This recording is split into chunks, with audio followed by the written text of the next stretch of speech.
आज हम बात करने वाले हैं थायराइड के बारे में। कौन से हैं वो फूड आइटम जो हमें थायराइड में अवॉइड करने चाहिए। साथ ही मैं थायराइड रिलेटेड कुछ वेट लॉस टिप्स भी शेयर करने वाली हूँ, तो इस वीडियो को लास्ट तक जरूर देखें।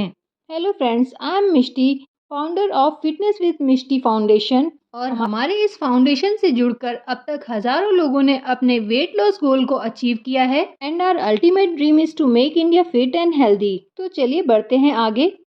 हमारे गले में ये बटरफ्लाई की तरह दिखने वाला थायराइड ग्लैंड अगर थायराइड हार्मोन यानी T3 और T4 को प्रॉपरली प्रोड्यूस ना कर पाए तो उसे हाइपोथायराइड कहते हैं, जिससे ये सारी प्रॉब्लम्स क्रिएट होने लगती हैं। पर क्या आपको पता है ये सारी प्रॉब्लम क्यों होती है? 1928 में साइंटिस्ट ने एक रिसर्च की जिसमें उन्होंने पाया कि गोइट्रोजिस नाम का एक कंपाउंड जो कि कुछ खाने की चीजों में भी पाया जाता है, ये थायराइड ग्लैंड को प्रॉपर फंक्शन नहीं करने देता।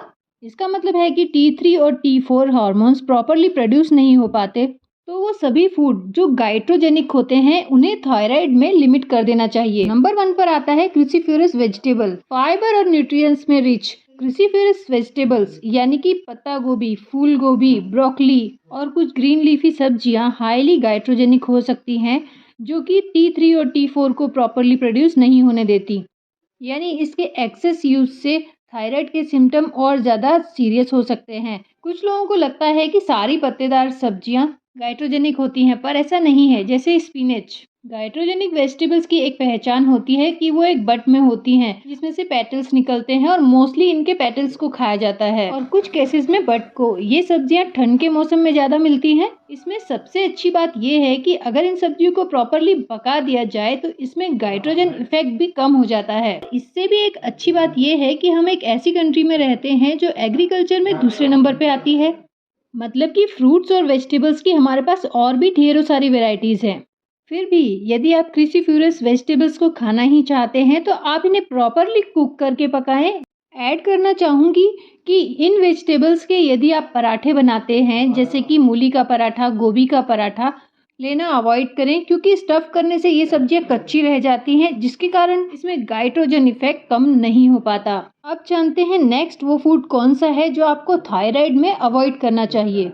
वेजिटेरियंस के लिए प्रोटीन का एक बहुत अच्छा सोर्स है सोए। काफ़ी स्टडीज में ये पता चला है कि सोए में एक आइसोफ्लेवन्स कंपाउंड होता है जो कि antioxidant, anti microbial, anti cancer जैसी प्रॉपर्टीज रखता है।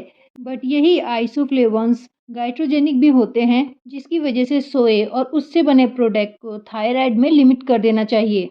और इनका रिप्लेसमेंट कोई मुश्किल नहीं है, इनका रिप्लेसमेंट बहुत आसानी से मिल जाता है। जैसे सोया चंक्स की जगह पे आप पनीर यूज़ कर सकते हैं, सोयाबीन ऑयल की जगह आप कोकोनट ऑयल यूज़ कर सकते हैं और सोया मिल्क की बजाय आप काउस मिल्क, डेयरी मिल्क या फिर कोई सा भी दूसरा मिल्क यूज़ कर सकते हैं। जितना प्रोटीन आपको 100 ग्राम सोयाबीन से मिलता है, अप्रोक्सीमेटली उतना ही प्रोटीन आपको 250 ग्राम पनीर, 300 ग्राम ओट्स, 200 ग्राम दाल से इजीली मिल सकता है। सारे ही फूड को आप मॉडरेशन में ले सकते हो। चलिए जानते हैं वो नेक्स्ट फूड कौन सा है जिसे हमें थायराइड में अवॉइड करना चाहिए, और वो है stone fruit. Peaches, pears, plum, cherries, apricot, mangoes, ये सारे ही स्टोन फ्रूट्स कैटेगरी में आते हैं। इनको आइडेंटिफाई करने का एक बहुत अच्छा तरीका है, इन सभी के सेंटर में एक बड़ा सा बीज होता है और आसपास पल्प से कवर होता है। इन फ्रूट्स के बहुत सारे हेल्थ बेनिफिट्स हैं, लेकिन इसके साथ ही ये गाइट्रोजेनिक भी होते हैं, इसलिए थायराइड में इनका इंटेक थोड़ा लिमिट कर देना चाहिए। इनकी जगह बाकी बहुत सारे फ्रूट्स हैं जो आप ले सकते हो। इंडिया फ्रूट्स का भी सेकंड लार्जेस्ट प्रोड्यूसर है। हमारे अपने 50 इंडिजिनियस फूड्स हैं, तो फ्रूट्स की इतनी वैरायटी है कि आप अपनी पसंद का कोई भी फ्रूट इजीली चूज कर सकते हो। वैसे आपका फेवरेट फ्रूट कौन सा है, मुझे कमेंट में ज़रूर बताना। नेक्स्ट फूड आइटम जिसे थायराइड में लिमिट कर देना ज़रूरी है वो है मिलेट्स। कुछ लोगों को थायराइड में मिलेट सूट नहीं करते, भले ही ये हेल्दी, ग्लूटेन फ्री और सुपर फूड हो, लेकिन फिर भी स्टडी के अकॉर्डिंग कुछ मिलेट्स जैसे रागी, ज्वार, बाजरा थायराइड ग्लैंड्स को सप्रेस कर देते हैं, जिसकी वजह से ये ग्लैंड ठीक तरीके से हार्मोन्स प्रोड्यूस नहीं कर पाता। इसलिए जिन्हें थायराइड है उन्हें मिलेट्स मॉडरेशन में लेने चाहिए। इनकी जगह पे किनवा, राइस, बकव्हीट, राजगिरे या जिसे चौलाई भी कहते हैं, ये सब ले सकते हो।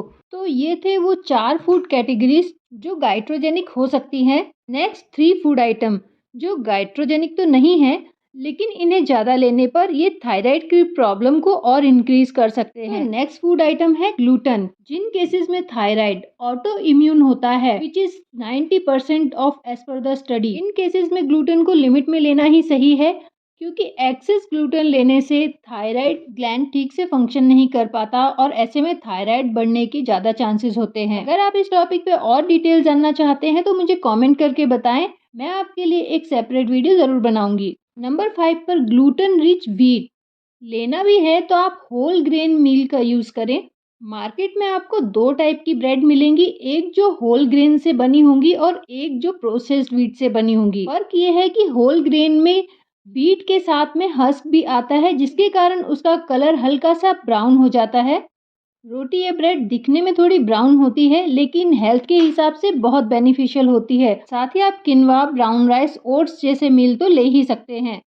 यदि आप वेट लॉस करना चाहते हैं तो डिस्क्रिप्शन में इसकी लिंक, साथ ही आप हमारी प्लेलिस्ट में जाकर देख सकते हैं। आपको बहुत ही इजी होम वर्कआउट मिलेंगे, जिससे आप घर पर रहकर ही आसानी से अपना वेट लॉस कर सकते हैं। बढ़ते हैं नेक्स्ट फूड आइटम की तरफ। Number 6, caffeine.